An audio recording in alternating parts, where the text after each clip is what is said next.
In this extended education moment, we're going to be talking about referrals and how do you give the type of referrals that will skyrocket your relationships, your status, and your experience in BNI. Whenever we come into BNI, a lot of us are really kind of drawn in because we really believe in this philosophy of givers gain. You hear that a lot whenever you visit any BNI chapter. Corvallis Business Network is certainly no exception whenever it comes to givers gain. I know that I've spoken with some people as I've done orientations and things, and they've told me that this is the main reason that they're in the group. They want to show up and they feel like they have things to offer and they really want to help other people be successful. And they truly believe that by doing that, they can also help themselves. I've also seen it done the other way, where you have people who show up and they are there for themselves, their business, and they've just shown up to see what they can get from other people. And typically those folks don't last long because that's just not our culture and how it's arranged. And so what we want to talk about in this education is how can you give the most valuable thing that there is to give in a network group or a networking group, which is a really high quality referral. First of all, we never use the L word. It is like the worst form of swearing that you can do in the group. The L word, of course, is a lead. So the difference between a referral and a lead is this. If it's a lead, I am telling you where you could potentially go to maybe, if you do a lot of work, find some business. So, for example, let's say that you sell watches and I want to give you a lead. I might send you to an old folks home because there's people in there who have wrists and those wrists need watches. And so I say you should go to this old folks home and sell them your watches. That is horrible. That's a lead. It's not useful at all. And so what we really want to focus on is giving qualified referrals. That's what we're paying for in our BNI membership, is the opportunity to both give and receive qualified referrals.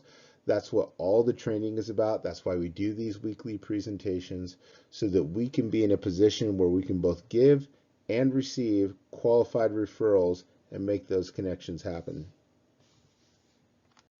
One thing that you should really strive towards doing is becoming known as a person with a really valuable network of resources that you can help other people with.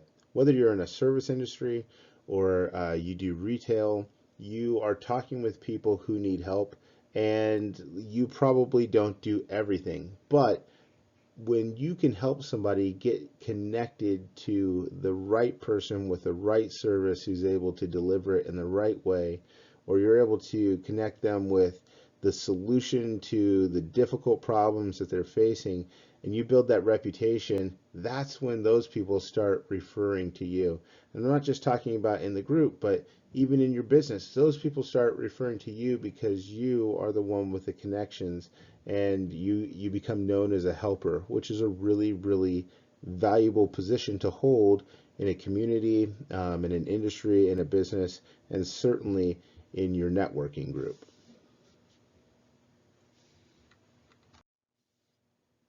So whenever we come into the group, this is an analogy that we hear all the time. We can show up to the group with a hunter mentality. Like when you are going out and you're hunting, like this individual is here, you can have your bow and your arrow, and you can know this is exactly the type of thing that I want to get. And so I'm going to walk around this meeting and I'm going to be pointing an arrow and see if I can hit a target, right? And then you hit that target and you bring that home, and there it is. And you always have to go out and you have to find new prey over and over and over. Well, if you're in a room full of predators, that's not always really fun or really, really comfortable. So what's a different mentality that we can take besides hunting that would maybe be more useful whenever it comes to networking with people? One thing that we could think about is actually being a cultivator. And we want to, instead of hunting for that specific referral or that next, big deal, what we could do is we can look at what we're doing in our group as cultivating relationships that then end up bearing fruit. So like you see these fields, there's fruit that comes and they get perpetuated and replanted, and you're always doing things to kind of tend your little garden, your fields, that end up generating referrals for people. And for me, one of the funnest things about growing a garden is usually a plant will put out more fruits or vegetables than I can eat on my own, and it's just really fun to be able to kind of share that abundance. And so when you get into a networking situation, you want to be thinking about an attitude where you're cultivating relationships and opportunities, and rather than somebody who's just there stalking your next prey. So when you show up to the group, is this you? I mean, be honest. So, like, do you show up and sometimes you're looking and you're listening to people's presentations and you're talking to them and you're finding out what they do and you're just shopping? Well, what we have is not really a shopping group, but sometimes, unfortunately, that's how some people treat it. So they listen to what everybody has to say, and the only referral that they're thinking about giving is themselves. So they're thinking, could I use this product? Could I use this service? Do I need this? Do I need that? Well, the problem with that is that we have about 40 people in the group, and none of us are multi-billionaires, right? And so there's a limited amount of resources in the room if we're only expecting us to be a shopping network. And so, really, what we need to do is we have to change our viewpoint from being like this to being more like this. So this is a quarterback. A quarterback is somebody who distributes the ball. So he's looking down the field, trying to find out who's open, who can he deliver a good ball to, and that's how the sport of football works. You throw the ball to an open player, they catch it, run to the end zone for a touchdown, and everybody on your team scores. And so, really, this is the mentality that we should have whenever we're coming into a meeting. Not that we're there shopping for ourselves, but we're looking for opportunities to distribute that ball, to distribute those referrals to the people who need it so that we can all be successful together. Now, I want to talk about some of the essential skills and attributes you need to have in order to be a really great referral partner. One of the most important things that you can give in your giver's game mindset is your attention. So when somebody is doing, for example, a weekly presentation, where's your head at? Are you thinking about what you're going to say because you failed to plan your weekly presentation? Are you talking to the person next to you? Are you on your phone? Are you distracted by a sight or a sound that's outside of the room? If you're doing a one-to-one, are you focused on like, man, this is a really great lunch or a fantastic cup of coffee, and not really listening to what the other person's saying? Or maybe are you just taking all the time to talk about what you want to talk about rather than hearing about what that other person needs and about their business? So if you do a good job of giving your attention, then you will be supplied with the tools to make a really great referral partner in return. So General George S. Patton once said, "A good plan violently executed now is better than a perfect plan executed next week." So of course, I'm not recommending that you go out and violently refer people to people in your network. I'm not even sure what that would look like. And another way that I've heard this said is that imperfect action will always be perfect inaction. So what we're talking about here is you need to get in the habit of acting right away. So this picture here is amazing. I took it one morning when I was dropping my kids off at school, and I snapped the picture when I was on my way into the building, even though we were in a rush. Like I thought, maybe I should just do this on the way out because we got to hurry and get into school. So probably the most significant thing about the picture is that by the time I walked out of the school 5 minutes later, after I dropped off my kids, the rainbow was completely gone. So if I had waited for a more convenient time or a perfect moment, I would have missed it. So when you have a referral in mind for one of your referral partners, don't wait. So there's no perfect moment to give a referral, and if you put it off until later, that window of opportunity might close. The person that you're going to refer, they might not have the same needs, or they might have found somebody else to provide that service or that product. You might not remember to give the referral. And so, whatever it is, when a referral comes into your mind, you have to do something right away to get the ball rolling.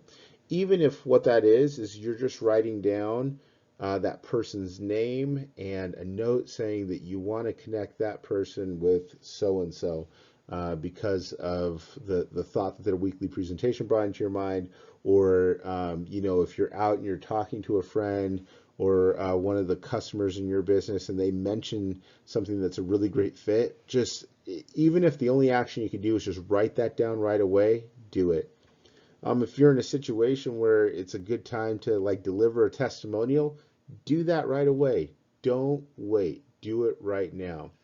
In addition, you want to start talking about that person to the person that you want to refer to.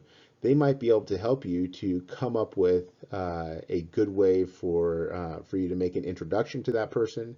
They might be able to help you out early on and let you know that that's not somebody that they can service, and might be able to help them find a better solution for their problem, which also makes your networking abilities more impressive. More you have a greater reach with that because you're able to draw on the network of other people as well. But whatever it is that you do, make some sort of action right away. Don't wait, and most of the time it'll turn into something really, really great. So let's talk about the quality of your referrals. This is an issue that we often hear about whenever people, whenever it comes time for them to renew. This is one thing that everybody looks at and evaluates, is how good are the referrals that I'm getting? Am I getting my value out of the time and money that I spend on BNI? And so this is a very important thing to talk about. Like, how do you make a good quality referral as opposed to a junk referral? And let's be honest, there's quite a few referrals out there that aren't really referrals. They're not much better than leads, and they're essentially junk. It's a waste of your time and effort to get out of your comfort zone and make that recommendation, because I mean it's probably not going to become anything.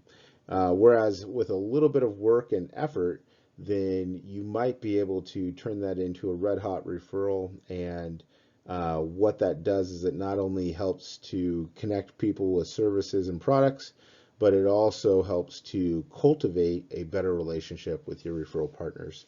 So what I want to do real quick is go through and share kind of what these different levels are. Whenever you enter a referral into BNI Connect, it asks you to rate how hot is this referral. So I want to talk about what these different levels are. So the first level is level 1. You can see little snowflakes there. You know that's not good because that's snowflakes aren't hot. And that's essentially just a lead, right? It's giving somebody a name and contact info. So if I'm looking to be connected with people who, they have kids who are K through 8, um, and you just give me the name of somebody that has kids K through 8 and their phone number, that's not very hot. That's not very useful. If I call that person, are they going to know who I am or why I'm calling? And I'm probably not even going to call that person, and I'd probably be justified in skipping it because that's essentially a cold call. So I'm going to recommend that you just never ever mark a 1. And if something is just a 1, then you have to do more to warm it up. Okay. So if you're about to mark a 1 because you know that you're just giving a name and contact information, you really have to do more. So number two, you can see I have these little toilet icons there. And it's because this is like the heat of room temperature water, maybe a little bit cooler, such as you would find in your toilet. So if you might have guessed, I'm not very high on on referrals that only make it to a level two. And this would be if now you give promotional materials. So, for example, if you give somebody a card of one of your referral partners and say, hey, I know somebody, da da da da, and you just give them the card and that's it, that's not very valuable either. Or you give them a pamphlet or, link them to an article or something. Does business happen that way? Yeah. Does it happen more often than just giving a name and contact info? Yeah, that's why this is a number two. But number two belongs in the toilet, y'all. So we can do so much better than just giving promotional materials or providing a link or a business card or something like that. And so I'd also encourage you, if this is what you're about to mark, you can do a little bit more and you can sweeten the deal for your referral partners. So now we're on to number three. It's like a partially cloudy day. In Oregon, we call them sunspots or sun breaks. And so this is probably where I think the majority of decent referrals are. This is the average referral probably that I get from BNI is when people are sharing a personal experience or a testimonial with a potential referral, and then what that does is it entices people to go ahead and make that contact. You automatically transfer trust from your relationship with that person to between them and me because of your testimonial. And so that's valuable social capital, is when you provide a testimonial that way. And of course, as these things build, number three also includes all the elements of number two. So I'm sharing a business card or a link, plus I'm sharing my personal experience, plus I'm getting that person's name and contact information. So these aren't exclusive. All these levels build on top of each other. So this is a little bit better. Like I said, it's the majority of the referrals that I get. I'd say this is entry level referral material here. This is when it stops being a lead and it really is starting to become more of a referral, but you can do better. So when you get to level four, this is when the sun starts to shine, right? So you're getting an introductory call or arranging a meeting with the person. You're helping them to make an appointment and make that connection and getting you in the same room as the other person. And so this is a little bit above and beyond. And so this is a special referral.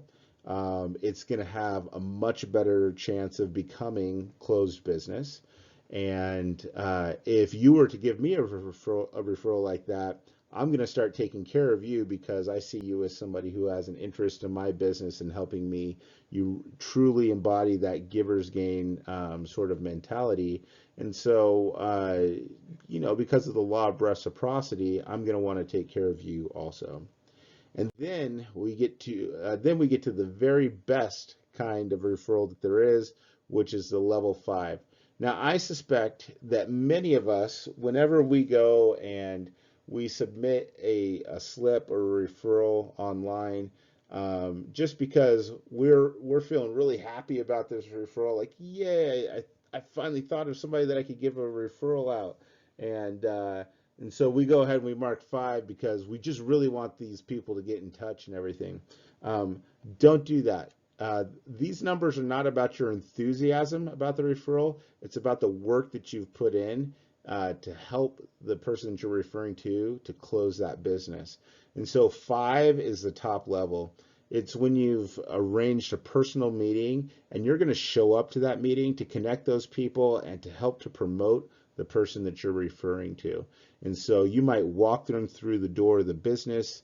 It's virtually already closed business. You're able to closely match the needs of the person being referred to the abilities and resources of the person that you're giving the referral to. And so this should be a slam dunk. It's also, these aren't as common. And so stop marking everything 5 whenever you give a referral.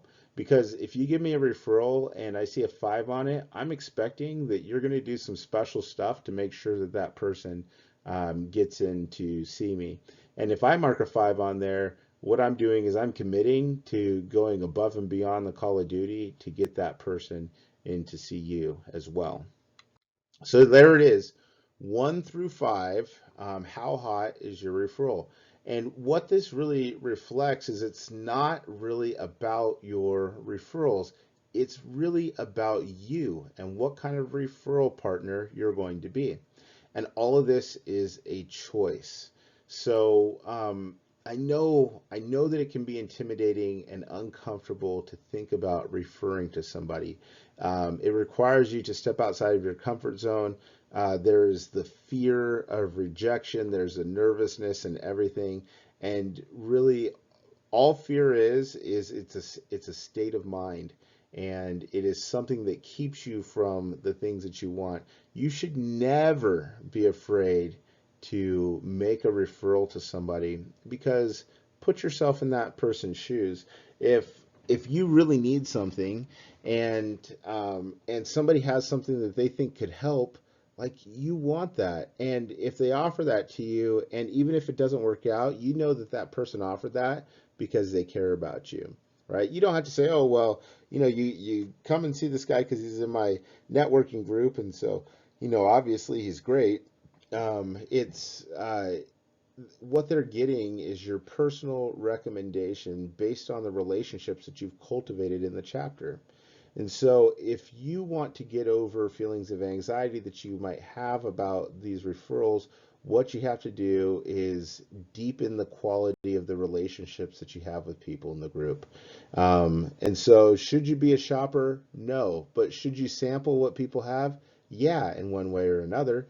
Go visit their business. When you have a one-to-one, don't just go to a coffee shop. Like, do it in somebody's business so that you can get to know more about each other.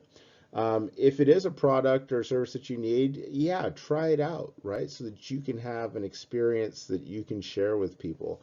And so that personal experience is going to do so much more. And what you'll find is that when you truly start to embody that giver's gain, you'll find out that what you're giving is not something to your referral partner. You're giving to the people that are the referral. So if somebody needs to have new siding put on their house, and I have this giver's game mentality, I'm not giving something to the siding guy who's going to put the siding on the house. I'm giving something to the person who needs the siding. And so that is what's powerful about our networks, is they make our communities work, they make them better, and they make it so that the businesses that are in our group are able to fulfill the missions that they have. And that's where all the true joy is. I think that giving a great referral is just the absolute best. There's nothing that feels better than giving a high quality referral. So hopefully all these things have been really valuable to you. I hope that you look at this, that you look at yourself and you make a decision today. What kind of referral partner am I going to be? Never give a 1 referral, never give a 2. Keep them all 3 and above, and you'll find that what you get back is much greater than what you give.